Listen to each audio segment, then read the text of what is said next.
So in this video, I'm going to take you over the settings in the menu for the Canon 6D Mark I. I think this is a fantastic camera. It's really good at everything. And I've got reviews of it on my channel with different photos that I've done with it. But I just want to say a really big thank you to Dave Muller, who sent me this camera all the way from Australia. It was his camera and he's given it to me to keep. I can't thank you enough for that. It really means a lot to me. It's really great, and I'm so happy that I've got this camera back again. Now I have the 5D Mark I, the Mark II, and the 6D Mark I, which for me are my favorite three cameras from Canon. So thank you, Dave. Thanks for sending that. I do really, really appreciate it. Okay, let's get into these menu settings. I'll take you through the menu and show you the way I set it up and give you some variations on how I change things under different shooting conditions. Let's get started. Okay, so this is the menu system of the Canon 6D. There aren't that many things that we need to set. This is still a relatively straightforward camera, especially by today's standards, but there are a few things that we need to be aware of. I'm not going to go through every setting on here. I'm just going to go through the stuff that most people want to know. So I shoot RAW. You can shoot JPEG, experiment with it if you want to. RAW will always give you the most flexibility. So the beep I set to disable because it's annoying. It's just the autofocus beep that you get. You focus on something and it goes diddy, and you know it's in focus, but it's an annoying sound to have there. Release shutter without card. I switched that to off because if you have it on, if you don't have a memory card in the camera, it will still take the photo, which is annoying because it might make you think that you have a card in the camera when you don't. Image review, I set that to 2 seconds. It depends what I'm doing. If I'm doing street photography, I will turn it off. If I'm doing portraiture, I will leave it on 2 seconds so I can review the picture quickly. Lens aberration, that just corrects the vignetting and the chromatic aberration. ISO speed settings, leave it in the full standard range.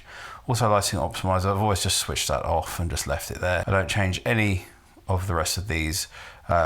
Ignore the white balancing. This is what I use for street photography. I set it onto white fluorescent light because it looks good on the back of the camera. So my picture style, this will be interesting for you probably. The picture style that I set is neutral, and if I go into it, I have turned the contrast down to the minimum amount.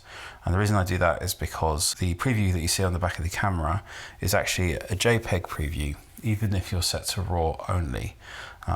What it shows you is the JPEG settings that you have. So in order to get closest to the RAW file that you can, you need the flattest picture profile with the lowest level of contrast that you can get. So all of these, I just leave switched off. Now for my autofocus, this is how when I'm doing street photography, I have the screen on live view on the back, and when I press to focus, it puts the mirror back down again, uses the regular focus system with the center focus point, locks focus, flips the mirror back up again, and it happens very quickly. When it does it, it sounds like it's taking a photograph, but it isn't. It's just a mirror mechanism going up and down. So in AF mode, I switched that to quick mode, and that gives you that quick focus like that. I like it. It's very fast, and I like shooting street photography with the screen on the back. I don't shoot portraits like that. It's just for street photography. I just like getting the camera away from my face so I can see what's going on around me, and I just get a better perception of what I'm doing with the camera. It's my preferred method. Do whatever suits you best. It doesn't matter. There's no right or wrong way. There's just whatever you like. Okay, one of the other things I change is the image jump. This is normally set to 10. This is just when you play back your images. I want the wheel on the back to skip through one image at a time. I don't want to skip through 10 at a time. Highlight alert, I enable that. That's so when you're looking at pictures on the back of the camera, any areas that are blown out will blink. That's what the highlight alert is. The histogram display, I set that to brightness. You can set that to RGB if you want, but I find brightness is enough, so I'm happy with that. Auto power off is 1 minute, change it to whatever you want. I tend to have the LCD brightness quite high. If you're not sure, set it in the middle and leave it there. And the other things that we'll look through now, which is the main part of it, I guess, are these custom function settings. So in the exposure menu, make sure that you're set on 1/3 of a stop for both of the first two settings. These are exposure increments, so everything moves in 1/3 of a stop, and that's where you want it to be. So on the third one here, the bracketing auto cancel, I set that to off, but you can leave it as on. It's just so when you bracket your exposures, if you set it to do 3 exposures, if you turn auto cancel on, once you've done those 3 exposures, it will just revert back to doing 1 shot at a time, and it will cancel the bracketing. You can leave this to the standard settings. This is how many bracketed shots you're going to take. And safety shift, I turn this on. It's a really nice feature on Canon, and it just works incredibly well. So what safety shift does is that if you're shooting in aperture priority or shutter priority, if you get to a point where the exposure is going to blow, let's say you're shooting at f1.2 outside and the camera's going to set the shutter speed for you if you're shooting in aperture priority. So you have 1.2 ISO 100. It can't do anything more beyond that point to make the picture any darker in aperture priority. The only thing it could do is close down the aperture. So what this does is it does that in order to maintain its automatic exposure. This doesn't affect manual mode. In manual mode, you'll just get whatever you set. But in aperture priority, if you get to the point where your exposure is going to blow, it will then go ahead and change the aperture down in order to not mess up your exposure. So in the autofocus settings, I leave the tracking and acceleration in the middle. I've always found that these are okay and I've not been bothered by it.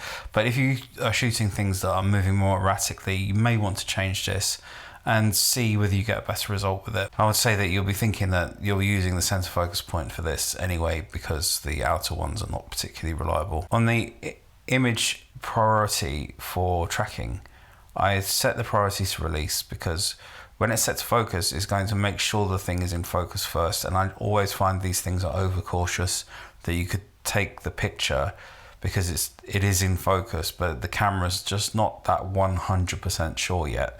So it won't let you take the picture. Whereas when you set it to release, it'll let you take the picture anyway. And then on the second image priority, I just leave that in the middle because once I've got my first one, at least I'm happy after that. So these are just leaving standard settings.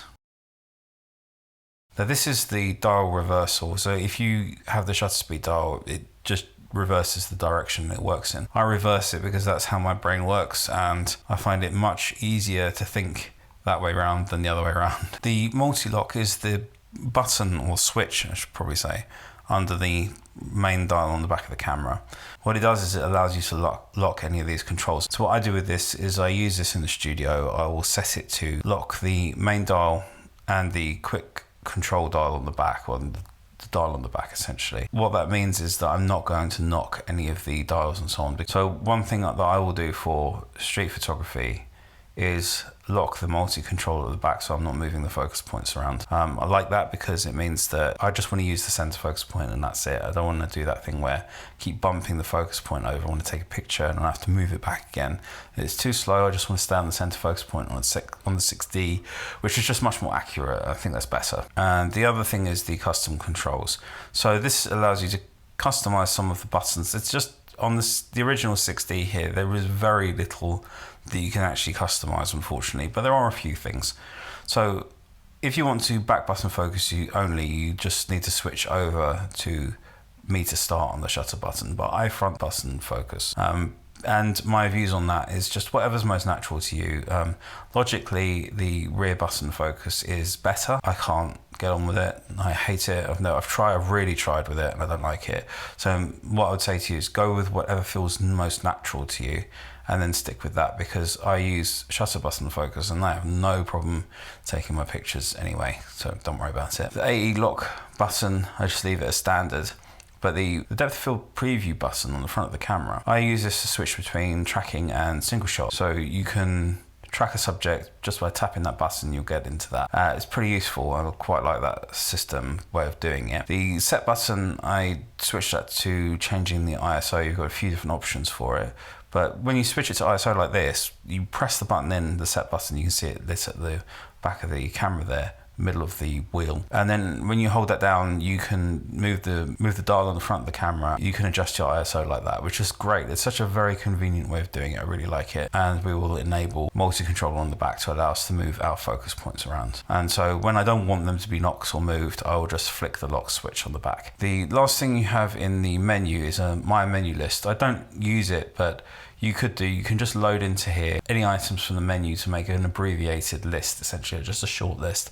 So you might want to put bracketing in there, ISO speed, stuff like that. But it's just, there isn't that many things that I would change on a regular basis.